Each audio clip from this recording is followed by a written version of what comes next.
et la société Péris, partenaire du rugby languedocien, vous présente Série Rugby.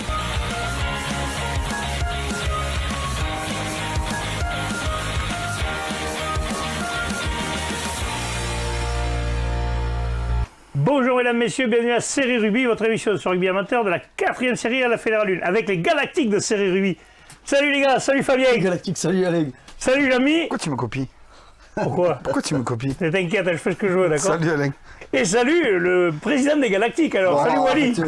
Salut Alain. Je l'essouffle à Doudou, tant pis, c'est pas grave. Il fallait bien que je lui coupe l'herbe sous le pied. Ah, tu m'as coupé là sous le pied. Le Wally, il a 4 ou 5 équipes cette année, apparemment. Ah ouais? Eh ben, Sur tous les tableaux. Est-ce que tu vises la Champions League?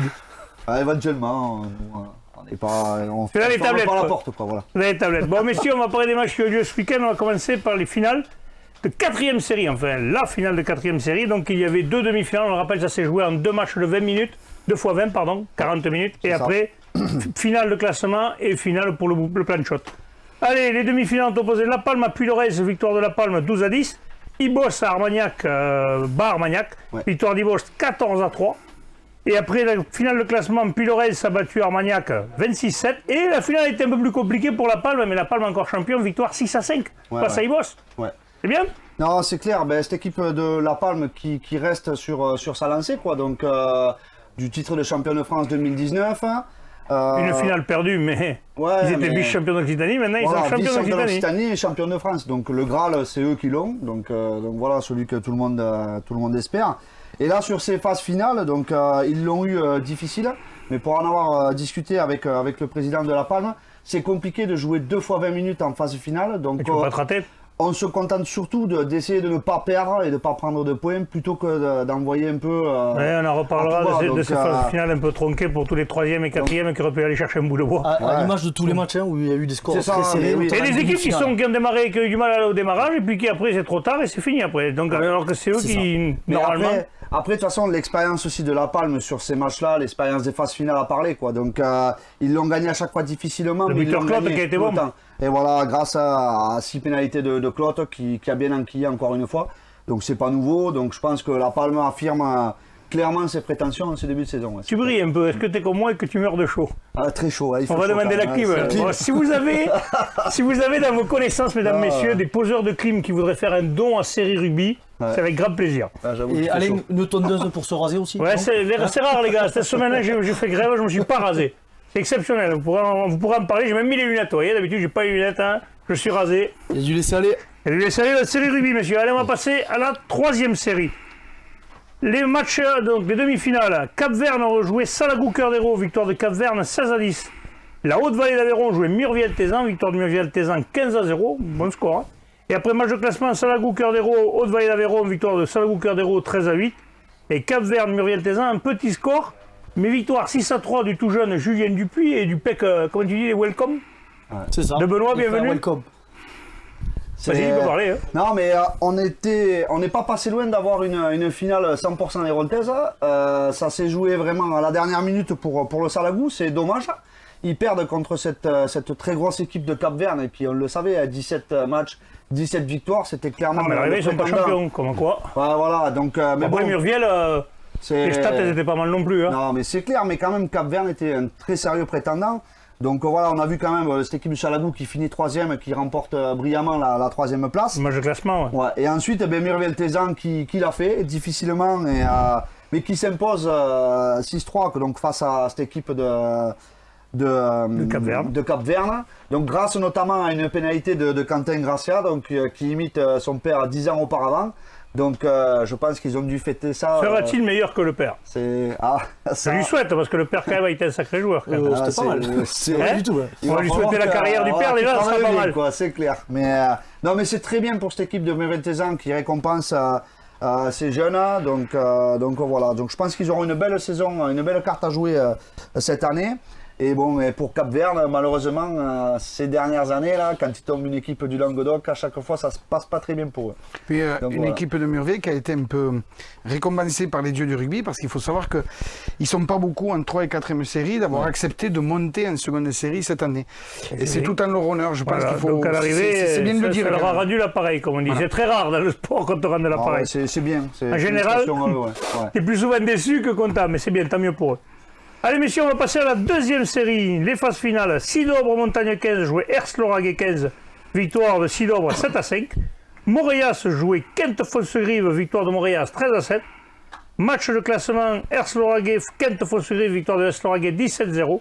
Et la finale, Sidobre-Montagne 15 face à Moréas, et victoire de Sidobre-Montagne 24-13 quand même. Hein. Ouais, il y a eu un sacré score en finale, mais d'abord on a eu quand même des demi-finales assez équilibrées. On le voit au score, hein, Sidobre-Montagne, donc il y a eu 2 points un essai d'écart. partout, juste une transformation d'écart. Et de l'autre côté, 13-7 pour Moréas. Moréas qui a marqué un essai chaque mi-temps par Alion et Ferrer. Espérer un peu plus pour cette finale, mais bon, ils sont tombés face à cette belle équipe de Sidobre. Moréas a du mal en phase finale quand même. Hein. Et ouais, ça fait Ils sont toujours là, mais ils ont du mal. Hein. ça fait 2 finales Ah, ça va sourire au bout d'un perdues. Maintenant, ils avaient peu d'entraînement quand même dans les pattes. L'équipe d'en face de Sidobre était mieux structurée. Ils ont marqué 3 essais, il y avait 14-6 à la pause. Il y avait un moment à la fin, il y avait 24-6. Je crois que Moréas marque un essai à la fin, c'est un peu un barreau d'honneur. Victoire méritée de Sidobre qui est le nouveau champion d'Occitanie, seconde série. Parfait. On passe maintenant à la première série, messieurs. Les phases finales. US Boulogne-sur-Gesse fait Villeneuve-du-Paréage, victoire de Boulogne-sur-Gesse 6-0. Coquelicot-Montèche jouait Corbière 15, victoire de Coquelicot-Montèche 3-0. Là aussi, c'est un peu surprenant. Et puis, le match de classement Villeneuve-du-Paréage, Corbière, victoire de Villeneuve-du-Paréage 17-7. Et finale, Boulogne-sur-Gesse contre Coquelicot-Montèche, victoire de Boulogne-sur-Gesse 13-6.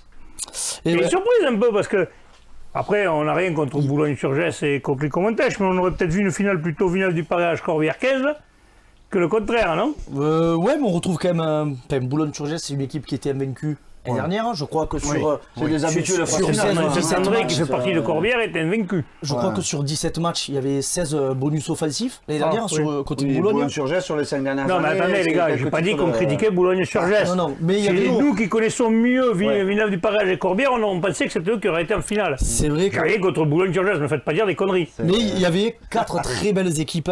ça. Encore une fois, des demi-finales très accrochées. Boulogne-sur-Gesse donc qui s'impose 6-0 face à Villeneuve. Mais Villeneuve avait les moyens aussi. Ils auraient pu scorer, mais ils loupaient une première pénalité. Ouh, c'est rare ça. Une deuxième, et petit à petit, voilà, Boulogne-sur-Gesse qui refait. Mais ils avaient un bon disque quand même qui inquiet, beaucoup d'expérience. Sur ce match, on va dire que c'est la défense qui a pris le pas sur l'attaque. Difficile aussi de jouer de partout. On craignait un petit peu la faute. Et il faut dire que j'y étais au match, donc il faisait extrêmement chaud. Comme maintenant. On aurait pu faire un water break à 10 minutes. Là, on peut faire un water break. Si vous nous servez des Heineken, on vous en veut pas. Ah mince, faut pas dire de marque. Vous Deuxième. servez de la boisson gazeuse aromatisée. De la tisane de houblon. Ah, ça serait bien, Gravitac. Deuxième demi-finale, donc c'est les Coquelicot-Montèche qui s'imposent 3-0. Là aussi, un peu la petit même score. physionomie du match. Corbière 15 qui va quand même dominer pendant 10 minutes, faire de bons enchaînements devant sans jamais trouver la faille.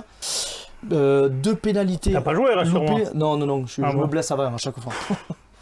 2 pénalités loupées, dommage. Montec qui a loupé 2 aussi. À la fin, l'ouvreur de Montec Passe un drop. passe Ah. une pénalité enfin.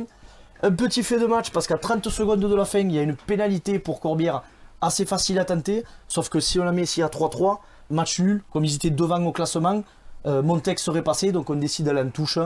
Bien sûr, il n'y aura pas essai. Bonne défense de Montec et qui a la victoire au bout. Il va chercher sa finale. Qui va chercher sa finale. Face à Boulogne, qui Boulogne maîtrise sa finale. Alors. Boulogne-sur-Gesse, pareil, même si quand même ça a été équilibré, Boulogne-sur-Gesse sur le match était plus en place. Par contre, une grosse défense, on sent qu'une équipe voilà, est bien rodée. Il y a l'habitude des victoires derrière, un peu comme la Palme tout à l'heure. Même si Montec revient à 10-6 à un moment, bien poussé par le public, sur le coup d'envoi, ils se font pénaliser de suite. Il faut dire que ces journées-là, voilà, ça sifflait assez rapidement dès que quelqu'un mettait la main sur le ballon. Ah ouais. Il y avait empêchait en fait pénalité. le jeu au sol. Le buteur de Boulogne qui faisait sans faute, voilà, enquillé. 13-6, on va dire que la messe était dite. Parfait, monsieur. Alors, on va finir par la dernière finale, dernier trophée qui a été remis le week-end dernier. C'est le trophée de promotion honneur avec Jean-Mi. Alors, les phases finales ont opposé Coteau de l'Arrêt aux plages d'Orbe, victoire de Coteau de l'Arrêt 14-12. Et Caser-le-Fousseret à Île-sur-Tarn, match nul 10 partout.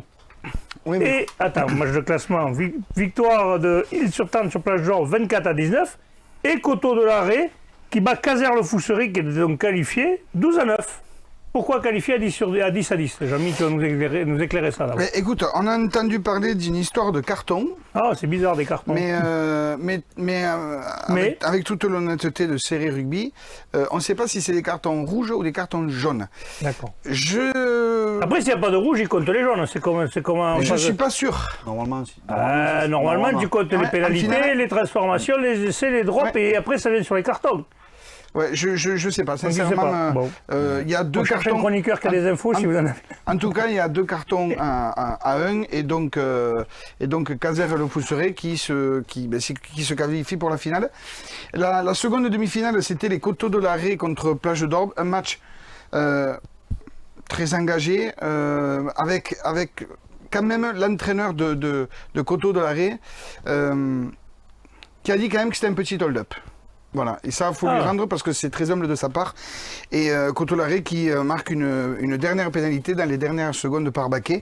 Baquet qui va faire toute la bonne après-midi d'ailleurs de cette équipe de Coteau-Larrey. Oui, parce qu'après, il gagne sur 4 pénalités en finale. Quoi. Voilà. Ensuite, bon, le match de classement, Plage d'Orbe qui s'incline face à. Il a peut-être pris un coup sur la casquette quand tu gagnes le premier match. Ouais, le match de classement, c'est qui tout double, hein, ou c'est revanchard parce que tu as envie de. Ou alors tu as pris un coup sur la tête. On a tous connu ça. Hein. Donc là c'est qui tout double. Pour ce qui est de la finale, bah écoute, c'est Caser Le Fousseret qui mène les débats tout de suite sur la première et la 5e minute avec une pénalité, enfin 2 pénalités de Cruzel. Donc il mène 6-0 très très vite et puis les Coteaux de l'Arrêt qui s'affolent pas. C'est où les Coteaux de l'Arrêt si c'est pas discret? En Bigorre, à côté de Tarbes. C'est bien. Voilà. Comme vous êtes très fort en géographie, on est content, on n'a pas Michel, il nous aurait dit quelque part en France. Tu l'as pas On couru. a appelé Mitch, là, vite fait. C'est bon, je peux reprendre Tu peux le cours reprendre de maintenant. géographie, c'est fini? Non, il fallait bien que je t'emmerde un peu. D'accord, mais tu m'as pas merdé, la preuve, tu vois. Voilà, c'est bien sorti. Et donc c'est les Coteaux d'Arrêt qui se sont pas affolés et qui reviennent à 6-6 juste à la mi-temps, à la 21e minute sur une dernière pénalité de Baquet.